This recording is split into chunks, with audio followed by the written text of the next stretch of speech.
ఊరు వెళ్తుంటారు కదా అప్పుడప్పుడు.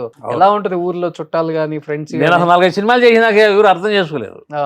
మా నాన్నగారే అనేవాడు, నేను నల్లగా ఉంటాను, నాకు ఈయనెవడు పెట్టుకుంటాడు ఆడ బాగా అందంగా తెల్లగా. హ్మ్. ఇండస్ట్రీ ఫిల్మ్ ఇండస్ట్రీ అది. ఆ!